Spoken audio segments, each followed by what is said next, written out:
দুর্নীতি দমন কমিশনে তাদের জ্ঞাত আয় বহির্ভূত সম্পদ অর্জনের অভিযোগে অনুসন্ধান চলমান রয়েছে। অনুসন্ধানকারী কর্মকর্তা বিজ্ঞ আদালতে তাদের বিদেশ যাত্রা রহিত করার জন্য বিজ্ঞ আদালতে আবেদন করেছিলেন। তার প্রেক্ষিতে আজ বিজ্ঞ আদালত তাদের বিদেশ যাত্রায় নিষেধাজ্ঞা দিয়েছেন। আপনারা জানেন যে দুদকে যখন কারো বিরুদ্ধে অভিযোগ সংশ্লিষ্ট ব্যক্তির বিরুদ্ধে অনুসন্ধান চলমান থাকা অবস্থায় যাতে সংশ্লিষ্ট অভিযোগ সংশ্লিষ্ট ব্যক্তিরা বিদেশে পালিয়ে যেতে না পারেন অথবা এই অনুসন্ধান কার্যক্রমে বিঘ্ন সৃষ্টি করতে না পারেন, সেই জন্য মূলত অনুসন্ধানকারী কর্মকর্তা বিজ্ঞ আদালতের মাধ্যমে অনুসন্ধান থাকাকালীন সময় বিদেশ যাত্রায় রহিত করানোর জন্য আবেদন করেন বিজ্ঞ আদালত। তখন বিদেশ যাত্রা রহিত করানোর নির্দেশনা দিয়ে থাকেন। কি বলে যেটা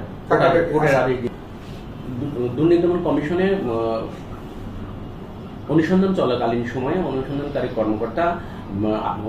কর্মকর্তার আবেদনের প্রেক্ষিতে বাংলাদেশ যুবলীগের প্রেসিডেন্ট জনাব শেখ ফজলে শামস পরশ, তার স্ত্রী জনাব নাহিদ সুলতানা সহ 3 জনের বিদেশ যাত্রায় নিষেধাজ্ঞা দিয়েছেন বিজ্ঞ আদালত। এছাড়া বঙ্গনভ থিয়েটারের সাবেক মহাপরিচালক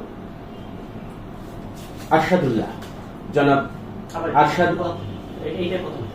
নভ থিয়েটারের সাবেক মহাপরিচালক জনাব আরশাদুল্লাহ এবং তার স্ত্রী রেবেকা আক্তারের বিদেশ যাত্রায় নিষেধাজ্ঞা দিয়েছেন বিজ্ঞ আদালত।